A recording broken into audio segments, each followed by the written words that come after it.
पाठ नंबर 4। ये हमें याद होनी चाहिए बेटे, प्रश्न में काम आते हैं।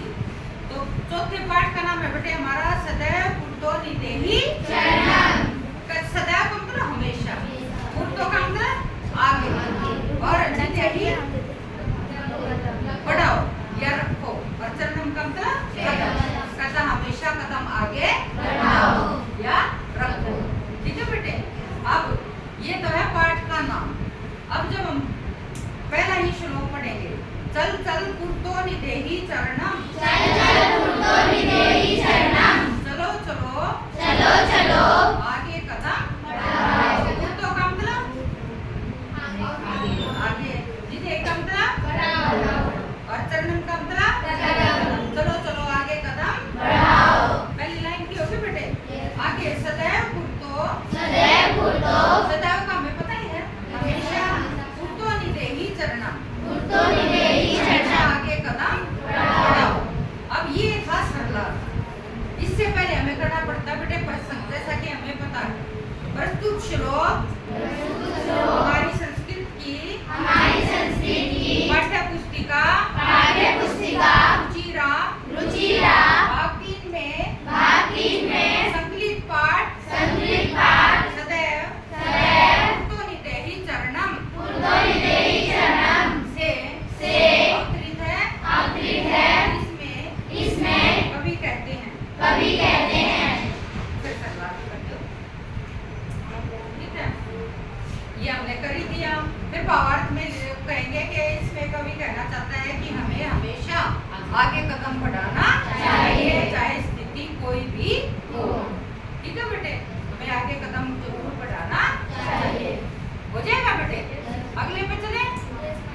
अगला, गिरी शिखरे पर्वत की चोटी पर, गिरी का मतलब पर्वत, शिखर मतलब चोटी पर, ननु निजी निकेतनम, निजी मतलब मेरा, है ना, निकेतन मतलब घर। कहता है पर्वत की चोटी पर मेरा घर है, पर्वत की चोटी पर मेरा घर है। उसी के पास है बेटे, टीसी कटवा दी क्लास में रिया के पास। ठीक है।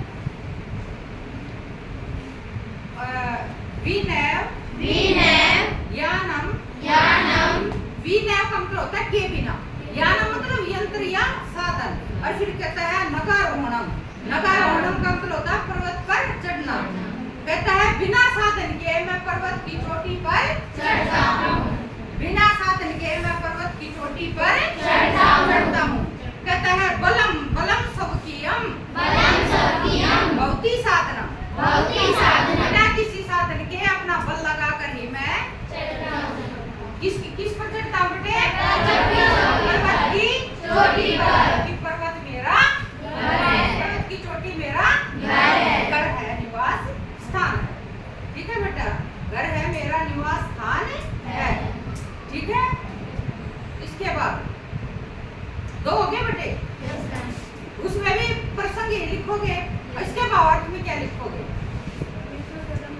इसके भावार्थ में भाव यह है कि मनुष्य को अपनी शक्ति पर विश्वास होना चाहिए। ये नहीं देखना चाहिए कि कितना ऊंचाई है या मैं कहाँ जाऊंगा, ये मेरे से होगा नहीं।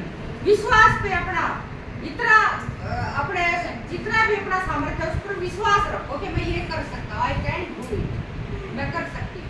हमेशा कहो आई कैन डू इट।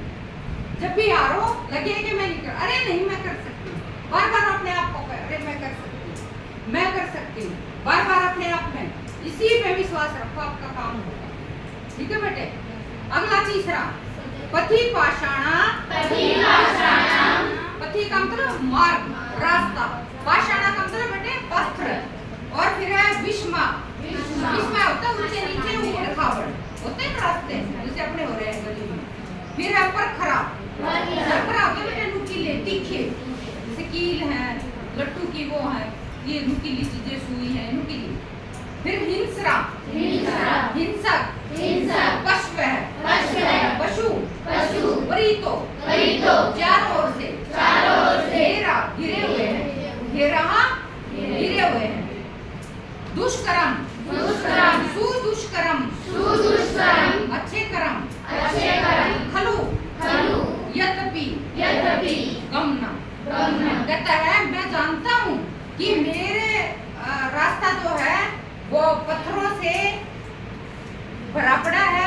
नुकीली चीजें हैं, उबड़ खाबड़ हैं और हिंसक और भयानक पशुओं ने मुझे चारों तरफ से घेरा हुआ है। लेकिन फिर भी मेरा विश्वास है कि मैं मेहनत के बल पर जरूर ये क्या करूंगा बेटे, मैं अपने लक्ष्य तक पहुंचूंगा, ऐसा मेरा विश्वास है। मैं अपने गंतव्य को तय करूंगा, ऐसा मेरा विश्वास है।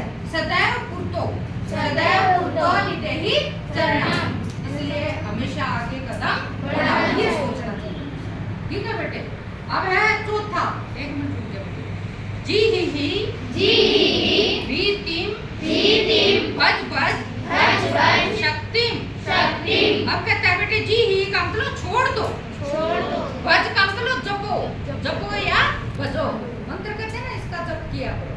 फिर कहता है बेटे विदेही का मतलब होता है करो, और फिर कहता है अनुरिक्तम, विदेही राष्ट्रीय तथा अनुरिक्तम, तो प्रेम या स्नेह। और फिर क्या कहता है बेटे ध्येय स्मरण, उद्देश्य का स्मरण, उद्देश्य को स्मरण का मतलब याद रखो, ये उद्देश्य हमारा ये है, उसको हमेशा याद रखो। ठीक है बेटे। कुरु सततम ध्येय स्मरण, कहता है बार बार अपने लक्ष्य को पूरा करने का ध्यान रखो। इस तीसरी लाइन का है बेटे ये। अब क्या करें, वह को छोड़ दो, जी है वीतम, वह को छोड़ दो, बज शक्ति और शक्ति को जपो, शक्ति को जपो का मतलब क्या है, अपनी शक्ति को हमेशा याद रखो, उस पर विश्वास करो कि मैं ये कर सकती हूँ। विदेही राष्ट्रीय तथा अनुरिक्तम, कहता है कि इस बात पर जोर देते हुए हमेशा अपनी शक्ति पर भरोसा रखो और अपने देश से प्यार करो, अपने लक्ष्य को निरंतर याद रखो। तीसरी कड़ी, ठीक है। जी है बीतम, डर को छोड़ दो, बज शक्ति में अपनी शक्ति पर विश्वास रखो, उसको याद रखो। विदेही राष्ट्र और अपने राष्ट्र से तथा निरुक्तम प्यार करो। और फिर कहता कुरु सततम, हमेशा, सततम का मतलब लगातार, हमेशा याद रखो। ध्येय स्मरण, अपने लक्ष्य का स्मरण करो, याद करो। ठीक है। फिर वही है बेटे, सदैव पूर्तो अपना कदम हमेशा आगे बढ़ाओ, सोचकर हमेशा अपना कदम आगे बढ़ाओ। यही पाठ हो बेटे, इसको दोहरा के देखो, नहीं आएगा।